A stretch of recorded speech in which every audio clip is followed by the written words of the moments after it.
안녕하세요. 40대 초반의 전업주부입니다. 남편은 나이가 좀 많은 편이에요. 사업을 하고 있고 돈을 많이 벌고 있어요. 맞아요. 솔직히 남편 돈이 많은 게 끌려서 결혼을 했어요. 하지만 나이 차이가 많다 보니 밤에 만족을 못한 지 꽤 됐어요. 지금은 애인이 한 명 생겨서 대리 만족을 하고 있어요. 물론 가정을 깰 생각은 전혀 없어요. 사랑도 중요하지만 금전적인 것도 중요하니까요. 지금은 사랑도 하고 경제적으로도 여유로워서 정말 행복한 삶을 살고 있어요. 저의 인생 스토리 사연 보내봐요. 저는 어렸을 때부터 미모가 남달랐어요. 어릴 때부터 남자들이 대시를 많이 했어요. 어느 날부터인가 동네 오빠들이 많이 치근덕거리기 시작하더라고요. 또래보다 성장이 빠른 편인데 키도 친구들보다 큰 편이고 몸매도 벌써 여성스러워지기 시작했거든요. 그렇게 동네 오빠들이랑 몇 번 사귀어 보기는 했는데 동네가 좁아서 그런지 솔직히 마음에 확 드는 남자들은 없었어요. 그냥 만나서 캠퍼에 가서 음료수도 얻어먹고 영화도 보고 밥도 먹고 딱 그 정도였어요. 그러던 중 대학생이 되고 서울로 이사를 왔어요. 대학교 근처에 집이 있었는데 대학생 오빠들은 남달라 보였어요. 처음으로 술 맛을 보고 나서 몽롱한 그 기분에 빠져서 친구들과 자주 술을 마시게 되었죠. 그렇게 술을 먹으면서 대학생 오빠들과 헌팅도 하고 그랬어요. 그러다 정말 잘생긴 오빠를 한 명 만났습니다. 그 오빠는 대학교 2학년이었는데 정말 잘생기고 키도 크고 너무나도 멋있었어요. 그 오빠 자취방이랑 우리 집이랑 비교적 가까웠는데 시간만 되면 오빠 집에서 같이 놀았어요. 그러다 자연스레 연인으로 발전되게 되었던 거죠. 그렇게 저는 처음으로 그 오빠에게 모든 걸 다 쏟아부었죠. 그렇게 몇 개월 사귀다가 오빠가 군대를 갔어요. 오빠가 군대 가기 전에는 정말 시간이 날 때마다 부모님께 핑계를 대며 오빠와 함께 보냈었죠. 그러던 중 시간은 빨리 흘러갔고 오빠가 입대를 할 때 너무나도 슬퍼 눈물이 났고 군대 전역할 때까지 오빠를 기다리겠다고 약속을 했어요. 당시에 저는 원하는 학교를 가지 못해서 재수를 했고 군대를 기다리는 동안 공부를 열심히 하기로 했죠. 오빠가 다니던 학교가 스카이급은 아니더라도 조금 괜찮은 학교였는데 제 성적으로는 절대 가지 못할 정도였어요. 초등학교 때까지는 공부를 곧잘 했는데 중학교 때부터 남자들과 어울리면서부터 공부를 열심히 안 했기 때문에 그 당시 성적으로는 절대 가지 못할 곳이었어요. 엄마를 졸라서 과외를 시켜달라고 했어요. 정말 열심히 공부해서 오빠 제대 후 캠퍼스 커플이 되어서 같이 학교를 캠퍼스 커플이 되고 싶었거든요. 우리 집이 그렇게 어려운 집은 아니었기 때문에 엄마는 스카이 학교에 다니는 대학생 오빠를 과외 선생님으로 구해줬습니다. 과외를 하게 된 오빠를 처음 봤을 때 솔직히 외모가 그렇게 잘생기지는 않았어요. 키도 보통에 얼굴도 보통에 모든 게 보통 수준이었어요. 군대에 간 남자친구가 워낙 잘생긴 얼굴이었기 때문에 과외 오빠는 제 눈에 들어오지도 않았어요. 오빠가 100일 휴가를 나올 때까지 편지도 쓰면서 오빠 생각만 하면서 지냈어요. 물론 과외도 하면서 공부도 열심히 했어요. 드디어 남자친구가 100일 휴가를 나왔고 오빠랑 정말 행복한 시간을 보냈어요. 하지만 5일간의 시간이 5초라고 해도 속을 만큼 시간은 너무 빠르더라고요. 그렇게 휴가가 끝나고 오빠가 다시 군에 들어가는 날 너무나도 슬펐어요. 오빠 휴가 때까지 다시 기다려야 한다는 게 너무나도 슬펐습니다. 그러다 보니 점점 힘들기 시작했어요. 과외 오빠는 정말 똑똑했어요. 아는 것도 많았지만 착하고 친절해서 하나부터 열까지 세세하게 가르쳐 주었어요. 오빠랑 과외를 하고 첫 모의고사에서는 그렇게 성적이 오르지 않았지만 두 번째 모의고사에서는 여태까지 맞은 점수보다 훨씬 높은 점수를 받았어요.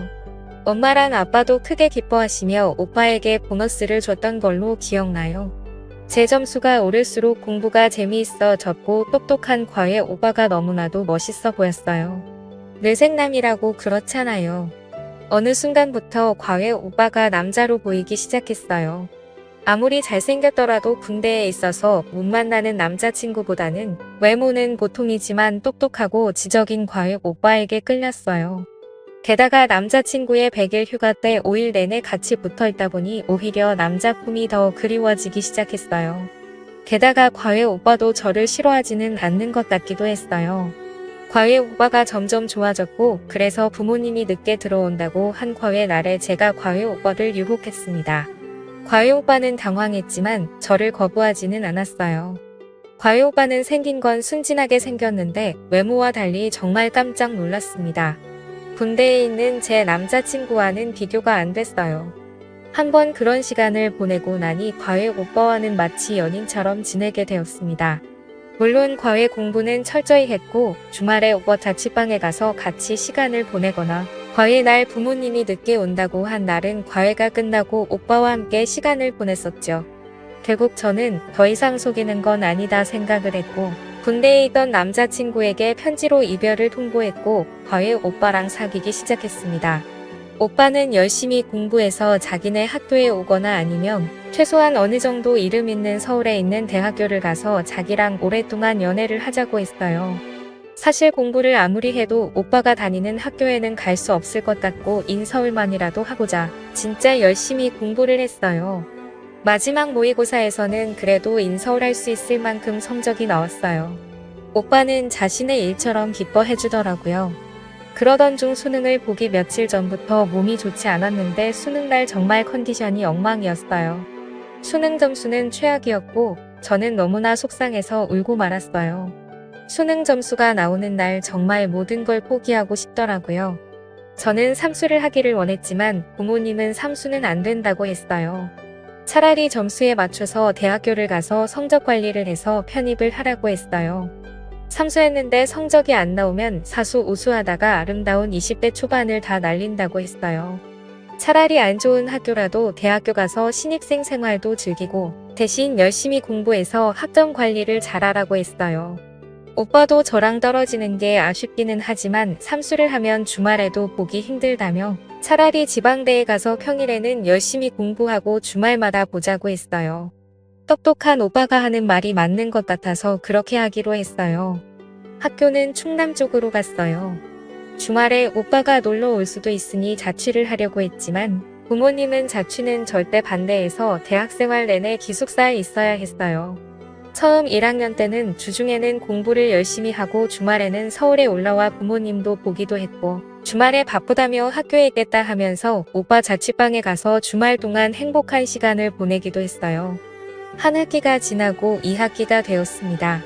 그동안 남자친구가 있어서 미팅을 하지 않았는데 그래도 대학교 때 미팅은 한번 해봐야지 않냐는 대학 친구의 끈질긴 요구에 미팅을 하기로 했어요. 솔직히 남자친구가 스카이 대학생인데 지방 전문대 다니는 남자는 만족스럽지 않았기 때문에 그동안 하지 않았었어요. 그런데 평일에 심심하기도 하고 해서 모시기는 척 몇 번 나갔어요. 그러다 어느 날은 정말 잘생긴 오빠를 알게 됐어요. 오빠는 진짜 연예인이라고 해도 믿을 정도로 정말 잘생겼었어요. 같이 미팅에 나갔던 친구들이 다들 그 오빠를 마음에 들어하고 있었어요. 저도 그 오빠가 정말 잘생겨서 얼굴만 보는데도 두근거리기까지 했습니다. 하지만 어차피 남자친구가 있었고 친구들도 제가 남자친구가 있다는 걸 알고 있었기 때문에 그냥 그날만 놀고 들어오려고 했어요. 미팅에 참석한 모두가 술을 마시고 2차로 노래방을 간 때였어요. 간만에 술을 많이 마신 것 같아서 바람 좀 쐬려고 잠깐 나왔는데 그 오빠가 담배를 피운다며 따라 나왔어요. 그 오빠는 옆에서 담배를 피우면서 저는 잘 즐기지 않는 것 같다고 물었어요. 저는 사실 남자친구가 있다고 이야기를 했고 스카이 대학생이라고까지 이야기를 했어요. 그 오빠는 담배를 다 피우고 나서 갑자기 제게 입맞춤을 했어요. 원래 담배 냄새도 싫어하고 남자친구가 있는데 그렇게 갑자기 입맞춤을 해서 당황하고 거절을 하려고 했어요. 하지만 눈앞에 있는 그 오빠의 잘생긴 얼굴과 너무 두근거리는 나머지 저는 오빠를 받아들였어요. 그러던 중 갑자기 너무 부끄러워서 노래방에 먼저 뛰어들어왔는데 심장이 벌렁벌렁 거렸어요. 기숙사에 들어오고 나서도 그 오빠의 얼굴이 생각나서 잠을 못 잘 정도였어요. 며칠 뒤 모르는 번호로 문자가 왔는데 그 오빠였습니다. 주말에 시간 되면 둘이 술 한잔 하자고 했어요. 며칠을 망설이다가 알았다고 답장을 했어요. 원래 그 주말은 사귀던 오빠 생일이라 만나기로 했었는데 이번에 잘생긴 오빠의 약속을 거절하면 다시는 못 만날 것 같았어요. 사귀던 오빠에게는 만나기 전날에 전화해서 몸살이 나서 주말에 기숙사에서 쉬어야 하겠다고 거짓말을 했습니다. 오빠는 오히려 저를 걱정했고 그래서 너무나도 미안했지만 사실 잘생긴 오빠를 만날 수 있다는 생각에 너무나도 좋았어요. 다시 만난 오빠는 다시 봐도 진짜 잘생겼습니다. 오빠와 술을 마시니 술이 술술 들어갔어요. 오빠는 자기 방에서 한 잔 더 하자고 했고 저는 못 이긴 듯 오빠를 따라갔어요. 가서 맥주 몇 모금 더 마시다가 자연스레 선을 넘어버리고 말았습니다. 오빠는 정말 지금까지 만난 남자들보다 대단했고 저는 그 오빠에게 빠져들고 말았죠. 그날 이후로 오빠의 매력에 푹 빠져버렸어요. 오빠 자취방이 학교에서 멀지 않았기 때문에 둘이 시간이 맞을 때마다 오빠 집에 가서 함께 시간을 보냈고 수업이 다 끝난 저녁에는 오빠 집에서 있다가 기숙사 문 닫을 시간에 맞춰서 기숙사에 돌아왔어요. 평일에도 오빠 집에서 밤새 있고 싶었지만 평일날에 외박은 집에 전화가 갔기 때문에 어쩔 수 없었습니다. 저는 주말만 기다렸다가 주말마다 오빠 집에서 행복한 시간들을 보냈어요. 서울에서 사귀던 오빠와는 자연스레 멀어지게 되었고 저는 졸업할 때까지 오빠에게 빠져서 거의 동거를 하다시피 매일매일을 보냈습니다. 그래도 공부는 열심히 하고 학점 관리는 잘했어요. 1년 후 오빠와 함께 졸업을 같이 했고 저는 편입 공부를 시작했어요. 다행히 편입은 괜찮은 학교에 했고 오빠랑도 계속 행복한 시간을 보냈어요. 좋은 대학교에 다니다 보니 똑똑하고 잘생기고 부유한 사람들이 많았고 오빠랑 얘기하다가 자연스레 그런 이야기를 자주 했나 봐요. 처음에는 별 문제 없었는데 오빠는 자격지심이 있었나 봐요. 어느 날 오빠는 자신이 부족하다며 이별을 통보했습니다. 저는 잘못했다고 무릎까지 꿇었는데 저도 모르게 오빠의 자존심을 건드렸었나 봐요. 오빠는 뒤도 돌아보지 않고 저를 떠났어요. 한동안 저는 폐인 생활을 하다가 정신을 차렸고 열심히 공부만 했어요. 다행히 좋은 곳에 취직을 했어요. 중간중간에 몇 명이 남자를 더 만났는데 그냥 그래서 사실 기억이 그렇게 나지도 않아요. 그러다 결혼할 나이가 되어서 결혼정보업체에 가입을 했고 거기서 남편을 만났습니다. 남편이 나이가 많은 게 조금 걸리기는 했는데 나이 말고 다른 것은 다 좋았어요. 남편은 잘생기진 않았고 키도 크지 않았지만 나이보다는 어려 보였어요. 게다가 원래도 집이 부유한 편이었고 작게 사업을 하는데 버는 돈도 적지 않았어요. 제가 워낙 예쁘고 날씬하고 키도 컸고 다니는 직장도 괜찮았기 때문에 남편은 첫눈에 저에게 반했고 우리는 얼마 사귀다가 결혼을 했어요. 남편에게 처음 함께 보낸 날은 솔직히 마음에 들지는 않았어요. 하지만 결혼은 사랑보다는 현실이라는 이야기를 많이 들었고 남편의 경제력은 미흡한 밤을 충분히 커버할 것 같다고 생각했어요. 결혼 준비도 순탄했고 결혼 생활도 순탄했고 아이들도 잘 낳았고 행복한 가정 생활을 했어요. 남편이 결혼 전에도 만족스럽지는 않았는데 남편 나이가 들수록 정말 급격하게 불만족스러웠어요. 남편과의 만족도는 좀 포기하고 대신 돈 쓰는 재미로 하루하루를 보냈어요. 하지만 어떤 날에는 정말 너무나도 외롭고 서러운 날도 있었습니다. 원래 저는 마트에서 실물을 보면서 장을 보거나 백화점에서 실물을 보고 사는 걸 좋아했어요.